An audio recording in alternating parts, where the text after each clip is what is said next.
수요 예배는 주일과 토요일 이 한 주에 어디에 위치해 있습니까?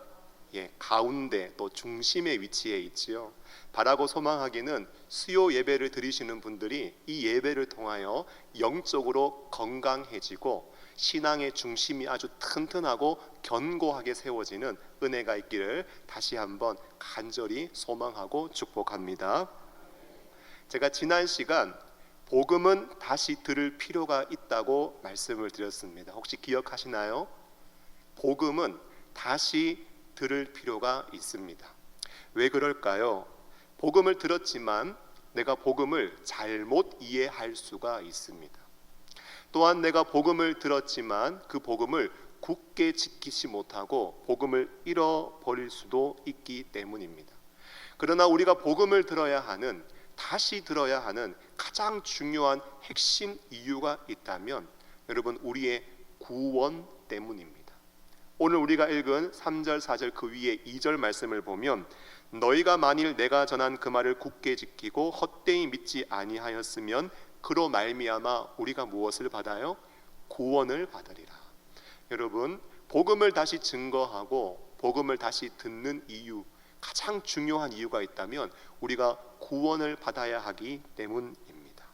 여러분, 그래서 복음을 전하고 다시 듣고 내가 정말 복음 안에 있는지, 내가 정말 복음 가운데 믿음의 뿌리를 잘 내리고 있는지 자신을 점검하는 일은 어쩌면 우리의 신앙에 그 어떤 일보다 가장 중요하고 가장 우선되고 가장 핵심적인 일이라고 할 수 있습니다. 여러분, 복음의 내용이 무엇입니까? 단어적 의미를 보면 기쁜 소식, 복된 소식이지요. 사실 허물과 죄로 죽었던 우리 가운데 하나님에 대하여 계시된 모든 것은 다 기쁜 소식입니다.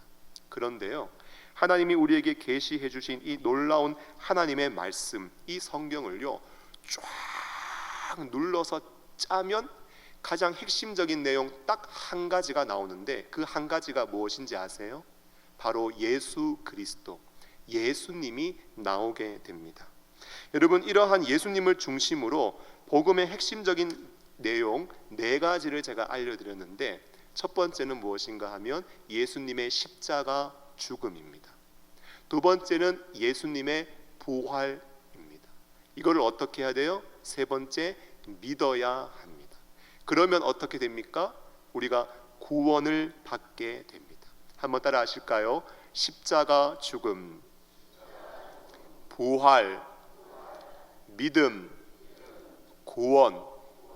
여러분, 이것이 성경이 우리에게 증거해주고 있는 우리의 영혼, 허물과 죄로 죽어있는 우리의 인생 가운데 가장 기쁜 소식, 가장 즐거운 소식, 가장 복된 소식이라고 증거해주고 있는 것입니다. 특별히 이 4가지 가운데 지난 시간에는요, 첫 번째 예수님의 십자가 죽음에 대해서 살펴보았습니다. 예수님께서 죽으셨습니다. 어떻게 죽으셨습니까? 십자가에서 죽으셨습니다. 예수님은 왜 죽으셨습니까? 우리의 원죄와 자범죄, 우리의 죄 때문에 죽으셨습니다. 그러므로 신앙생활 속에서요, 내가 모태신앙이다, 몇 년째 예수 믿는 집에서 내가 태어나고 자랐다, 내가 집사, 권사, 장로이다, 내가 이렇게 열심을 가지고 있다, 내가 지금 예배에 나와서 은혜 받고 감동받고 있다, 다 좋습니다. 그러나 여러분, 내가 신앙생활을 하면서 정말 예수님의 십자가를 경험했는가? 내가 나의 죄를 위해서 십자가를 지신 주님을 만났는가?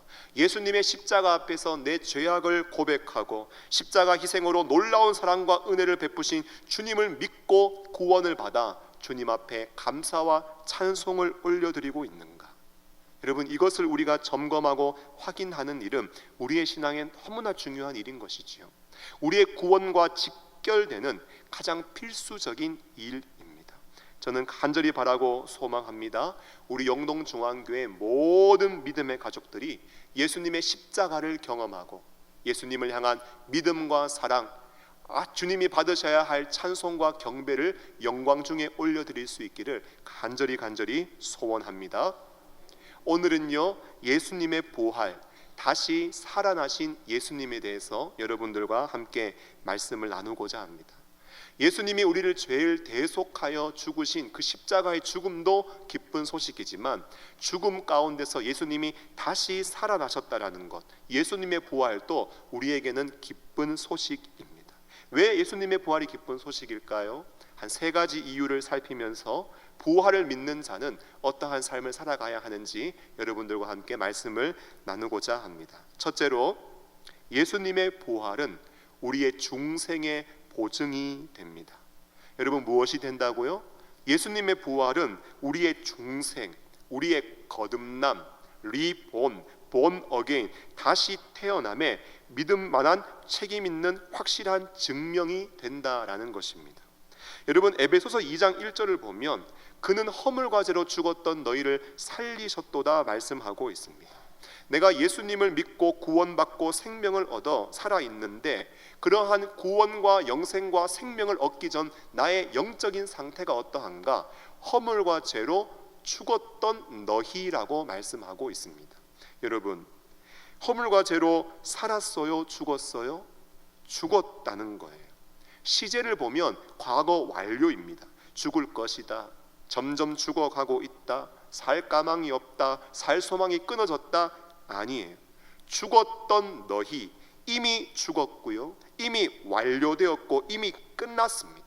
다시 살아날 수 있는 가능성, 다시 회생할 수 있는 소망이 전혀 없는 상태예요. 어떤 분은 질문할 거예요. 목사님, 저 예수님 믿기 전에도 살아 있었는데요, 안 죽었었는데요. 네, 육신은 살아 있었을지 모릅니다. 하지만 영은 죽어 있어서 결코 하나님께 반응할 수 없고 하나님을 알 수도 없고 예배할 수도 없고 생명력 있는 삶을 살아가지 못하는 안타까운 영적인 처지와 형편에 있었습니다. 그런데 우리를 어떻게 하셨다고요? 우리를 살리셨다고 성경은 말씀하고 있어요. 여러분, 궁금하지 않으세요? 도대체 허물과 죄로 죽어있던 나를 예수님은 어떻게, 하나님은 어떻게 살리셨는가 하는 거예요. 여러분, 오늘 기억하셔야 되는 핵심적인 성경 두 부분이 있습니다. 첫 번째 부분을 말씀을 한번 띄워 주시겠어요? 여러분, 같이 한번 읽어보실까요? 시작. 우리 주 예수 그리스도의 아버지 하나님을 찬송하리로다. 그의 많으신 긍휼대로 예수 그리스도를 죽은 자 가운데서 부활하게 하심으로 말미암아 우리를 거듭나게 하사 산 소망이 있게 하시며. 아멘. 말씀을 한번 주목해 보십시오. 우리 주 예수 그리스도의 아버지 하나님을 찬송하고 있습니다. 그의 많으신 긍휼대로 우리를 불쌍히 여기시는 그 마음을 따라 예수 그리스도를 죽은 자 가운데서 어떻게 하심으로? 부활하게 하심으로 말미암아 우리를 어떻게 하셨어요? 거듭나게 하셨다라고 말씀하고 있습니다. 여러분, 우리가 거듭났습니다. 우리가 다시 태어났습니다. 본 어게인 했는데 그 기초, 그 시작, 그 근거가 뭐예요? 예수 그리스도를 죽은 자 가운데서 어떻게 하심으로 말미암아? 부활하게 하심으로 말미암아. 여러분, 내가 거듭나고 내가 다시 태어나고 내가 생명을 얻는 데 있어서 그 기초와 시작이 무엇인가? 예수님의 부활이다라는 것입니다. 여러분, 예수님이 죽었다가 다시 살아나셨습니다. 그리고 나는 지금 허물과 죄로 죽어 있어요. 여러분, 지금 상관이 있어요, 없어요? 아무 상관이 없어요. 보세요, 지금 이만큼 거리가 있고 간격이 있잖아요. 그런데 어떻게 해서 예수의 생명이 허물과 죄로 죽어있던 나에게 찾아오게 되었는가? 그 영적인 원리가 무엇인가? 여러분, 그 원리는요, 바로 연합입니다. 한번 따라 하실까요? 연합. 중요한 성경 구절인데요, 또 같이 한번 읽어보겠습니다. 시작. 그러므로 우리가 그의 죽으심과 합하여 세례를 받음으로 그와 함께 장사되었나니 이는 아버지의 영광으로 말미암아 그리스도를 죽은 자 가운데서 살리심과 같이 우리로 또한 새 생명 가운데서 행하게 하려 함이라. 만일 우리가 그의 죽으심과 같은 모양으로 연합한 자가 되었으면 또한 그의 부활과 같은 모양으로 연합한 자도 되리라. 아멘. 4절을 보니까요, 세례에 대해서 이야기를 하고 있지요. 세례를 베풀었다는 말은 헬라어로 베프티조라고 하는데 그 의미는 담그다, 잠기다라는 의미를 가지고 있습니다. 그 의미가 무엇인가 하면 예수님과 하나 되어서, 예수님과 연합되어서 내가 예수님과 함께 죽고 예수님과 함께 다시 산다라는 의미를 가지고 있는 거예요. 여러분, 예수 세례를 통해서 하나 되어 그와 함께 죽었는데, 그러므로 우리가 그의 죽으심과 합하여 세례를 받음으로 그와 함께 어떻게 되었어요? 장사되었나니, 죽었습니다. 그런데 이는 아버지의 영광으로 말미암아 그리스도를 죽은 자 가운데서 살리심과 같이 우리로 또한 어떤 생명? 새로운 생명 가운데서 행하게 하려 함이라. 우리를 그냥 죽인 거는, 예수님과 함께 연합시켜서 장사하게 한 것은 그냥 그 죽음으로 끝나는 것이 아니라 다시 우리를 살리시고 우리가 새 생명 가운데 행하게 하려 하는 것, 이것이 하나님 아버지의 우리를 향한 뜻이다라는 거예요.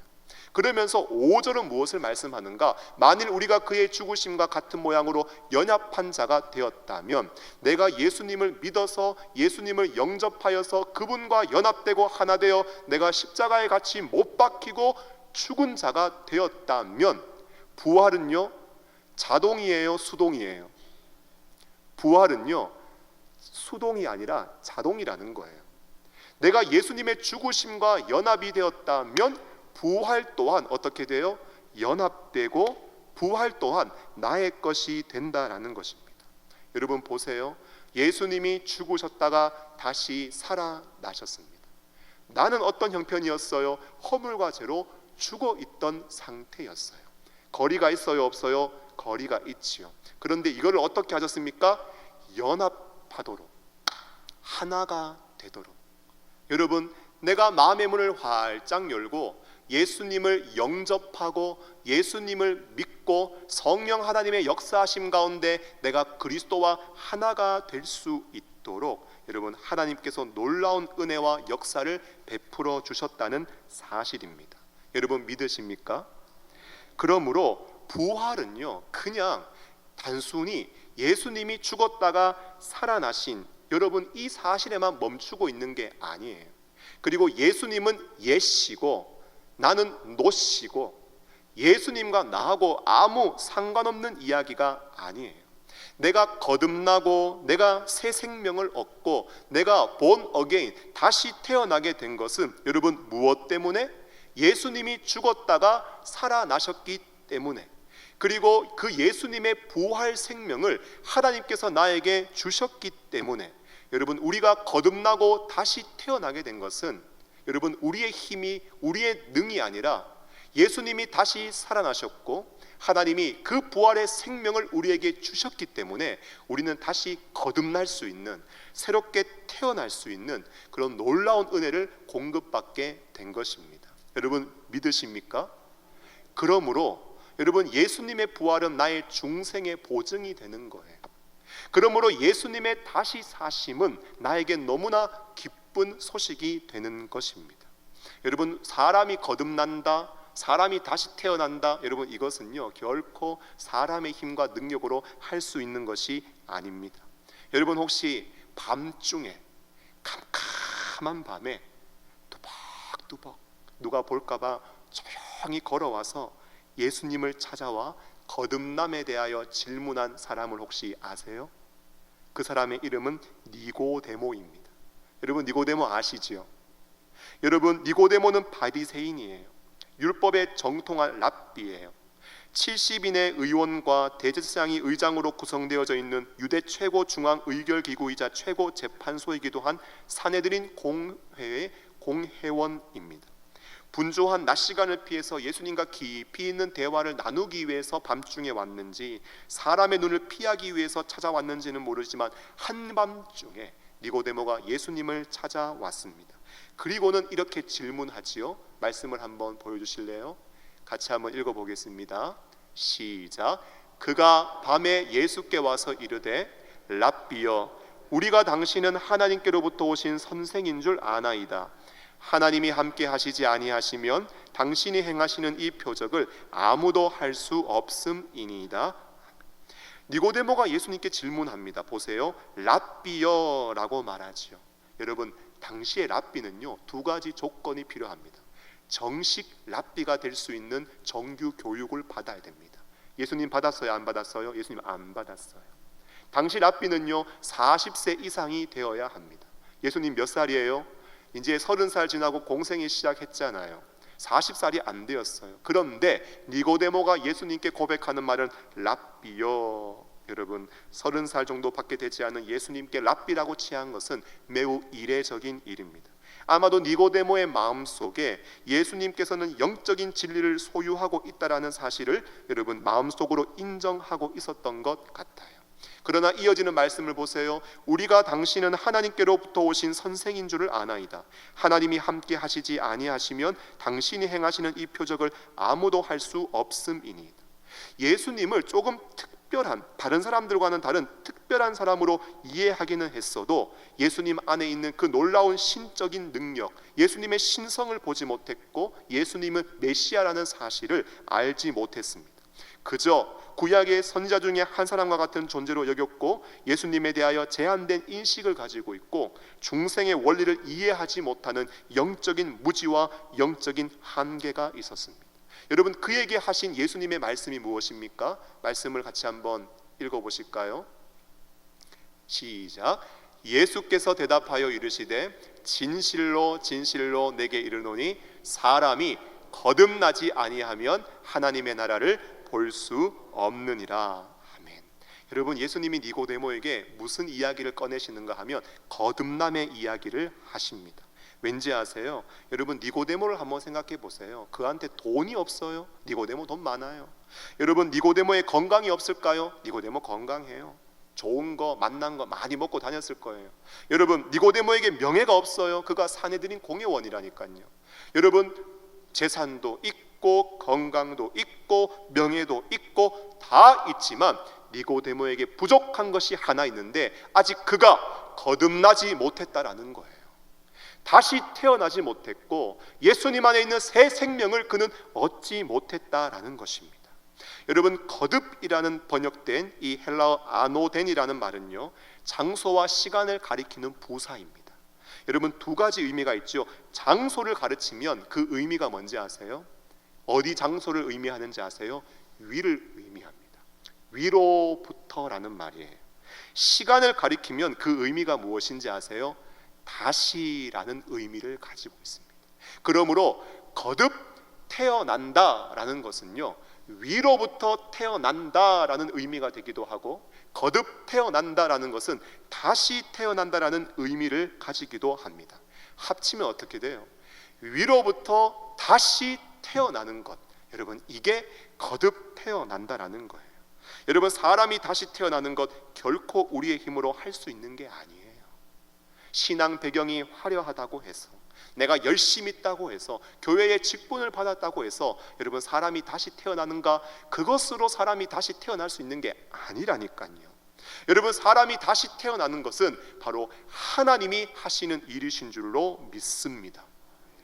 예수님을 다시 살리시고 하나님이 우리를 택하시고 성령으로 우리 가운데 역사하여 주셔서 허물과제로 죽어있던 우리를 주님과 연합하게 하시고 하나 되게 하셨을 때 그 부활의 생명이 나에게 증거되어질 때 부활의 생명이 나에게 전해질 때 여러분 그때 사람이 다시 태어나게 되는 줄로 믿습니다. 여러분 믿으세요? 옆에 분들에게 한번 이렇게 고백해 주십시오. 하나님께서 당신을 살리셨습니다. 앞뒤 분들에게 이렇게 고백해 주세요. 하나님께서 당신을 새롭게 하셨습니다. 여러분 예수님을 믿는다면 주님과 연합된다면 그 부활의 생명이 나를 거듭나게 하시고 나를 다시 살게 하신다라는 것이죠. 스코틀랜드의 개혁주의 신학자요 웨스트민스터 신학교에서 교수로 역임하셨고 지금 텍사스주 달라스 리디머 신학교에서 교수로 조직신학을 가르치고 계신 싱클레어 퍼거슨이라는 목사님이 계십니다. 그분이 개혁주의의 교리를 실제적으로 풀어 쓴 책 성도의 삶이라는 책을 보면 그분이 중생 거듭남에 대해서 이렇게 표현합니다. 혼돈과 공허 가운데서 잉태된 생명과 질서도 위대하지만 생명의 반대가 되는 사망에서 비롯한 생명은 훨씬 더 위대하다고 말했습니다. 그리고 중생은 우리 속에서 일어나는 하나님의 역사인데 우리는 그저 하나님의 놀라운 역사의 수혜자일 뿐 결코 주체가 아니라고 이야기했습니다. 요약하면 사람이 다시 거듭나고 사람이 다시 살아나는 것, 여러분 위대한 하나님의 역사라는 말입니다. 여러분 우리가 이 자리에 앉아 있는 게 이게 어마어마한 일인 거예요. 놀라운 일이라는 거예요. 여러분 늘 그런 복음의 감격 가운데 거하시기를 예수님의 이름으로 축원합니다. 그러면서 이 책에서요, 사람이 거듭나면 세 가지 삶의 모습을 가지게 되는데 첫 번째, 지성이 깨어난대요. 여러분 지성이 깨어난대요. 중생을 통해서 내가 하나님의 자녀이구나 하는 정체성을 깨닫고 성경에 기초한 새로운 관점으로 하나님을 바라보고 자신을 바라보고 다른 사람을 바라보고 세상을 바라보게 되는 전혀 새로운 시각을 가진다고 합니다. 두 번째로 욕구가 새로워진대요. 욕구가 새로워진대요. 여러분 하나님이 주신 영적인 생명으로 말미암아 의로운 삶을 살고 싶은 욕구, 하나님께 영광을 돌리고 하나님의 이름을 영화롭게 하고 싶은 욕망이 일어난대요.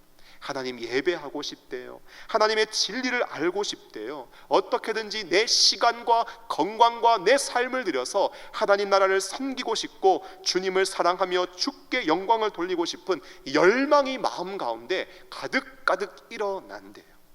또 새로운 삶, 뉴 라이프를 살아간대요. 세상은 온통 죄짓도록 미혹하고 유혹하지만 죄를 미워하고 거룩을 흠모하면서 세상을 뒤로하고 세상에서는 도무지 찾아볼 수도 없는 형제와 자매를 뜨겁게 사랑하는 사랑의 삶을 살아간대요. 질문합니다. 여러분들은 어떠세요? 지성이 깨어나셨어요? 새로운 욕구와 욕망이, 거룩한 열정이 마음속에서 일어나고 계세요? 무엇인가 예수님으로 말미암아 뉴 라이프, 새로운 삶이 여러분들의 삶에게 시작되었습니까? 축복합니다. 부활 생명이 여러분들의 심령과 삶에 가득할 수 있기를 예수님의 이름으로 축복합니다. 여러분 예수님이 하나님께서 예수님을 살리시고 믿음과 성령의 역사를 통하여 나에게 새 생명을 주시고 새로운 삶으로 인도하시니 우리의 중생의 보증이 되는 예수님의 부활은 기쁜 소식일까요? 슬픈 소식일까요? 기쁜 소식인 것입니다. 기쁨이 충만할 수 있기를 바랍니다. 여러분 두 번째로 예수님의 부활은 우리의 칭의의 보증, 우리의 의롭다함의 보증이 됩니다. 여러분 예수님께서 다시 사셨잖아요. 그 다시 사심의 의미는 예수님이 의로우신 분이다라는 것입니다. 만일 예수님이 십자가에 죽으셨는데 다시 살아나지 못하셨다면 어떻게 될까요? 예수님은요 그냥 여전히 죄인으로 있는 거예요. 그의 죽으심이 이루어 놓은 효력이 우리에게는 아무런 효과가 없습니다. 고린도전서 15장 17절은 말씀합니다. 다시 살아나신 일이 없다면 믿음도 헛되고 너희가 여전히 죄 가운데 있을 것이다 라고 말씀합니다. 십자가의 죽으심만으로 끝났다면 여러분 우리의 믿음도 아무런 효력이 없고 여전히 우리는 죄악 가운데 머물게 될 것이다 성경은 말씀하고 있습니다. 아마 사탄 그리고 많은 사람들은요 예수님이 다시 살아나신 일이 없으면 저것 봐 예수님은 자신의 죄 때문에 그냥 죽은 거야 하면서 말하고 다닐 것입니다. 그런데 예수님이 죽어 가운데서 다시 살아나셨잖아요. 이것이 무엇을 의미하는가? 예수님은 죄인이 아니라는 거예요. 예수님은 의인이시다라는 거예요. 예수님이 다시 살아나심으로 사망이라는 것이 완전히 깨어지고 이제는 죄와 사망이 우리를 다스리지 않고 지배하지 않고 놀라운 부활의 생명이 우리를 통치하고 다스릴 수 있는 놀라운 은혜의 기반이 세워졌다라는 것입니다. 그리고 십자가에 죽으시고 주님이 부활하심으로 말미암아 우리를 향한 하나님의 진노가 완전히 이루어졌고 하나님의 공의가 완전히 만족되고 충족되어졌다는 사실을 우리에게 알려주고 있습니다. 한번 따라 하실까요? 예수님은 의로운 분이십니다. 예수님은 의로운 분이세요. 예수님은 의로운 분이세요. 여러분 우리에게는요 하나님은 어쩌면 사랑의 하나님입니다. 그런데 이스라엘 백성들 유대인들에게는요 하나님은 거룩하신 하나님입니다. 여러분, 그들이 믿고 있는 바가 무엇이냐? 구약에서 예언된 메시아, 구약에서 예언된 그리스도가 이 땅에 오시면은 이 땅에 세상의 종말이 임하고 하나님의 나라가 이 땅에 도래할 것인데, 그 유대인들은요, 공의로우신 하나님 앞에 설 수 있는 의로움이 있어야 돼요. 그리고 공의로우신 하나님께서 다스리시는 하나님 나라 천국에 들어가기 위해서는 의로움이 있어야 한다고 생각했습니다. 그런데 질문할게요. 의로운 사람이 있어요, 없어요? 여러분, 의로운 사람은 단 한 사람도 없습니다. 유대인들은 착각했어요. 내가 하나님 주신 계명의 말씀, 이 율법 잘 지키면 의롭다고 생각했습니다. 그런데 그 율법을 다 지킬 수 있나요? 다 지킬 수 없어요. 율법의 핵심이 무엇인데요? 하나님 사랑, 그리고 이웃 사랑입니다. 여러분, 마음과 목숨과 힘과 뜻을 다하여 하나님을 사랑하고 이웃을 내 몸같이 사랑하는 것, 이것이 율법이 요구하는 법인데, 유대인들을 보면은요, 겉으로는, 외적으로는 율법을 좀 지키고 준수했을지는 모릅니다. 하지만 그의 마음, 그의 내면까지 하나님 사랑, 이웃 사랑, 인생을 살아가면서 단 한순간도, 단 한 번도 이 법을 완전히 그리고 완벽하게 지켜낸 사람은 아무도 없습니다. 그러므로 성경은 증거하지요. 의인은 없나니 한 사람도 없어요. 모든 사람이 죄를 범하였음에 하나님의 영광에 이르지 못해요. 그리고 죄의 싹은 사망입니다. 여러분, 우리는 불의한 사람이에요. 우리의 힘으로는, 우리의 노력으로는 결코 거룩하시고 의로우신 하나님 앞에 설 수도 없고, 하나님 앞에 의롭다 인정받을 수 없고, 의로우신 하나님이 다스리시는 그 공의로운 나라 천국에 들어갈 수 없다니까요. 소망이 없어요. 소망이 없어. 그런데 감사한 것은 뭔지 아세요? 말씀을 보여주시겠어요?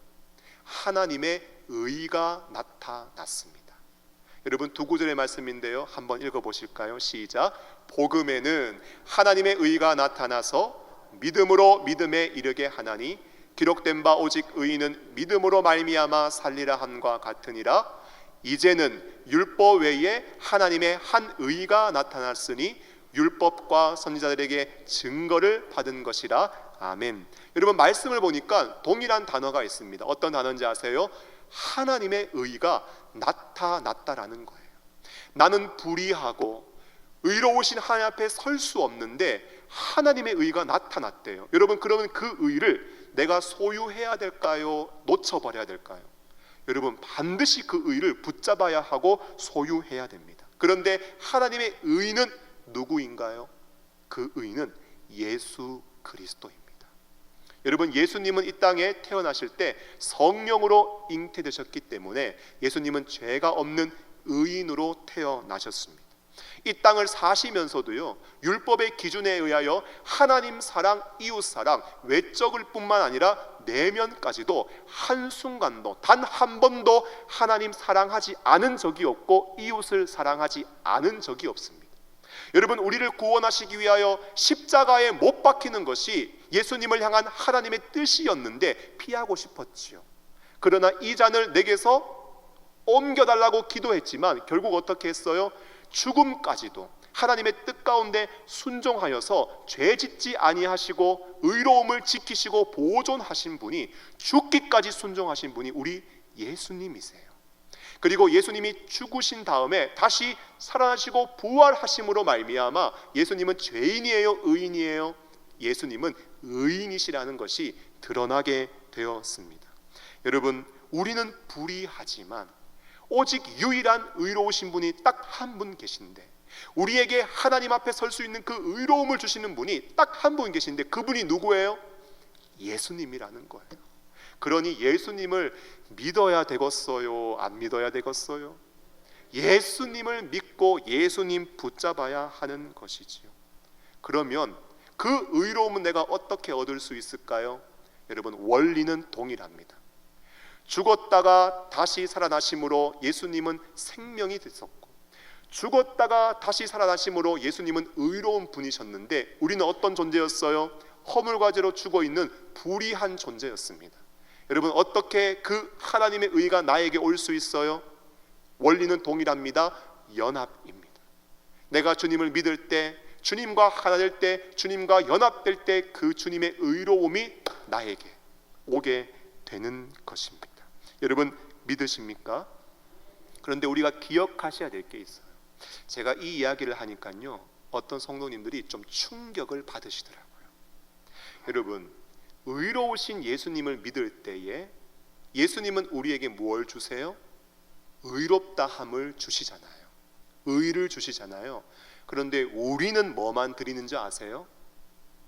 여러분, 우리는 죄만 드립니다. 예수님 믿은 다음에 무엇인가 감사와 사랑과 헌신과 물질을 드릴 수 있지만, 여러분 예수님을 믿기 전에는 내가 예수님을 만났을 때, 믿었을 때, 영접했을 때 주님 앞에 드리는 것은 무엇인가? 내 인생에 평생 내가 쌓아온 그 죄의 짐만 예수님께 드립니다. 예수님은 그 죄를 다 가지고 가시고, 여러분 우리에게 무엇을 주시는지 아세요? 우리에게 의로움을 주시고, 죄사함을 주시고, 구원을 주시고, 영생을 주시고, 생명을 주시고, 성령을 주시고, 평안을 주시고. 이럴 때는 아멘을 좀 하셔도 건강에 좀 무리가 없습니다. 예수님께서 구원 주시고, 죄사함 주시고, 영생 주시고, 생명 주시고, 평안 주시고, 기쁨 주시고, 하늘에 신령한 모든 복을 우리에게 주시는 줄로 믿습니다. 다 받으셨죠? 없는 사람처럼 지내시면 안 됩니다. 여러분 얼마나 감사해요. 나는 주님 앞에 드리는 것 죄밖에 없는데 주님은 하늘에 신령한 모든 복을 나에게 다 주신다니, 여러분 이것만큼 감사한 일이 어디 있습니까? 이것을 깨닫고 알면 알수록 주님께 고마워할 수밖에 없고, 예수님께 감사할 수밖에 없고, 주님을 사랑할 수밖에 없고, 주님을 위해 살 수밖에 없는 것입니다. 내가 하나님 앞에 설 수 있는 의는요, 내가 하나님 앞에 나아가 하나님과 교제할 수 있는 그 의로움은, 내가 하나님 나라에 들어갈 수 있는 의로움은 내 힘과 내 능력이 아니라 예수님의 부활하심으로 말미암아 예수님이 이루어 주신 그 하나님의 의를 내가 전달받아서 내가 하나님 앞에 의롭다함을 얻을 수 있는 것이기 때문에, 우리의 힘과 능력으로 이룬 것이 아니기 때문에 이 모든 것은 다 하나님의 은혜인 줄로 믿습니다. 여러분 우리가 의롭다함을 얻었다면 어떻게 살아가야 할까요? 칭이라는 말은요, 법정에서 쓰는 용어입니다. 그냥 법정에서 그 사람의 죄가를 다 헤아려 봤는데 죄가 없는 거예요. 그 사람 의롭다고 방망이 3번 땅 선언하는 것, 여러분 이게 칭의입니다. 여러분 그 선언과 선포로 말미암아 사람이 어떻게 되는지 아세요? 신분이 바뀌고 신분이 변화되는 거예요. 여러분 제가요 참 제 인생에 요즘에 아주 놀라운 일이 일어났습니다. 제가요 영동중앙교회 담임 목사가 되었어요. 이야, 그런데요 제 인생 가운데 한 번도 제가 이 달아보지 않았던 명찰, 담임 목사, 이 내자가 딱 가슴에 새겨지니까요 제가 어떻게 되는지 아세요? 진짜 신기한 게 담임 목사처럼 생각을 해요. 담임 목사에 걸맞는 마음가짐을 가지려고 해요. 담임 목사에 걸맞는 행위를 하기 위해서 노력을 합니다. 참 신기해요. 직분이 바뀌니까요 그 직분에 걸맞는 생각, 그 직분에 걸맞는 마음가짐, 그 직분에 걸맞는 행위를 하기 위해서 제가 부단히 하나님 앞에 기도하고 애쓰고 노력합니다. 그런데요 담임 목사이기 이전에 저에게 더 중요한 것은, 저는 누구 백성이에요? 하나님 백성이에요. 누구 자녀예요? 하나님 자녀예요. 죄인이에요? 의인이에요? 여러분 칭이 의롭다고 하나님께서 선언해 주셨어요. 여러분 직 이전에 하나님의 자녀로서, 하나님의 백성으로서 의롭다함을 얻은 사람으로서, 부활 생명을 가지고 하나님의 의를 얻은 자로서 내가 어떻게 살아가야 할까? 여러분 이것을 생각하고 그것을 마음가짐을 다르게 하고 삶의 행위를 새롭게 하는 그런 놀라운 일들이 일어나게 된 것입니다. 여러분 신분은 바뀌었지만 여전히 육신의 옷을 입고 우리가 죄성이 남아있는 채로 천국을 바라보며 살아가고 있습니다. 어떻게 살아가야 할까요? 죄에 대해서는 죽은 자로 살아가야 됩니다. 세상이 유혹하고 죄가 우리를 미혹하고 유혹해도 거기에 죽은 자이기 때문에 반응하면 돼요, 안 돼요? 반응하면 안 되는 거예요. 하지만 의로움에 대해서는 살아났기 때문에 하나님의 의에 대해서, 하나님이 기뻐하시는 일에 대해서, 하나님께 영광이 되어지는 일에 대해서는 적극적으로 생각하고 마음을 먹고 행동하면서 반응할 수 있어야 합니다. 축복합니다. 거룩한 삶, 의로운 삶을 살아가는 믿음의 백성들이 되시기를 예수님의 이름으로 축복합니다. 마지막으로 예수님의 부활은요, 육체적인 부활의 보증이 됩니다. 여러분, 예수님은 죽음에서 다시 살아나셔서 부활의 첫 열매가 되셨습니다. 그러므로 예수님의 부활은요, 나도 나중에 저렇게 부활하는구나, 여러분, 산 소망을 가질 수 있도록 우리에게 소망을 허락해 주셨어요. 여러분, 예수님의 부활의 몸은 어떠했습니까? 예수님의 몸은요, 죽기 이전의 몸으로 다시 살아나신 것이 아니에요. 전혀 새로운 차원의 몸으로 다시 살아나셨습니다. 공통점이 있고 차이점이 있는데, 공통점은요, 마리아에게서 나시고 공생의 사역을 하시다가 십자가에 못 박혀 장사 진행 받으셨던 바로 그 몸이에요. 우리가 눈으로 볼 수 있고 만질 수도 있는 몸이에요. 그런데 놀랍죠. 차이점은 무엇이냐? 문이 잠겨 있는데 예수님은 거기를 뚫고 들어올 수 있다는 거예요. 문 닫고 제자들이 모여 있었는데 예수님이 갑자기 나타나신다는 거예요. 갑자기 사라지시는 것도 가능해요. 엠마오로 가고 있던 두 제자와 대화를 나누었습니다. 그런데 제자들이 알아봐요? 알아보지 못해요? 알아보지를 못해요. 여러분, 부활의 몸으로 하늘로 승천하시기까지 했습니다. 성경은 우리에게 말씀하지요. 나중에 썩지 아니할 것으로 다시 살아나고, 영광스러운 것으로 다시 살아나고, 강한 것으로 다시 살아나며 영적인 몸으로 다시 살아난대요. 성경을 한번 보여주시겠어요? 요한일서 3장 2절, 마태복음 13장 43절, 우리 같이 한번 읽어볼까요? 시작. 사랑하는 자들아, 우리가 지금은 하나님의 자녀라.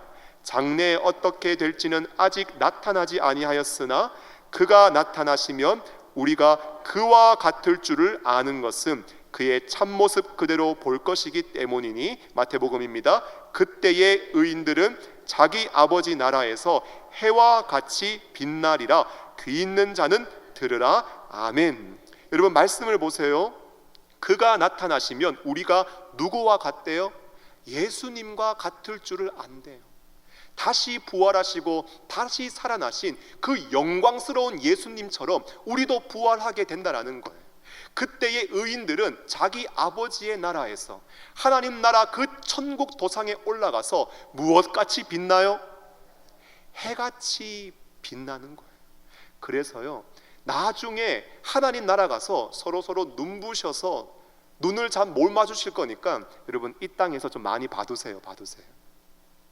믿음으로 고백해 주세요. 나중에 천국에서 해같이 빛날 것입니다. 한번 고백해 주세요. 천국에서 해같이 빛날 것입니다.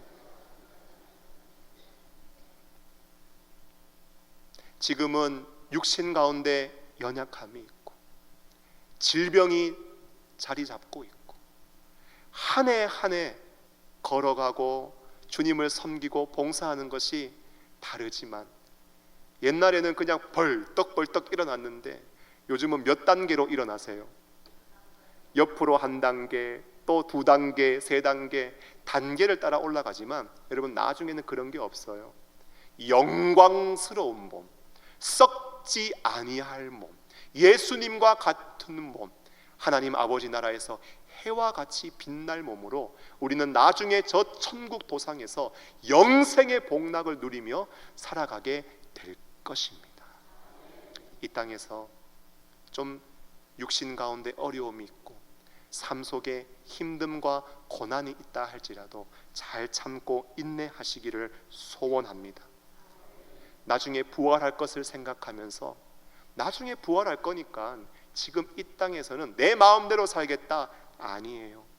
방탕하고 쾌락과 유흥을 추구하는 삶이 아니라 경건하고 거룩한 삶을 사셔야 되고, 이 땅에 썩어 없어질 것이 아니라 영원한 것을, 위의 것을 찾고 구하는 삶을 살아가셔야 되고, 주님 나중에 다시 오실 때 우리를 바라보며 상급을 주실 것인데, 그것을 기대하며 주와 복음을 위하여 더욱더 애쓰고 수고하고 섬기는 삶을 살아가셔야 되고, 예수님의 십자가의 죽음과 부활의 이 기쁜 소식을 땅끝까지 이르러 증거하는 증인의 삶을 우리가 살아가야 할 줄로 믿습니다.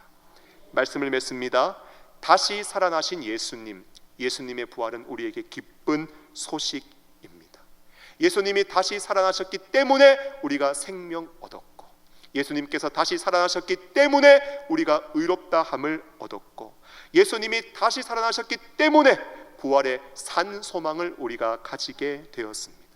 그런데 이러한 은혜는요, 우리가 만들어낸 것이 아니라 오직 하나님이 그 긍휼하심을 따라 우리를 불쌍히 여기시고 하나님의 창세전의 그 예정과 택하심 가운데 우리를 자녀 삼아 주셨기 때문에 가능한 일입니다.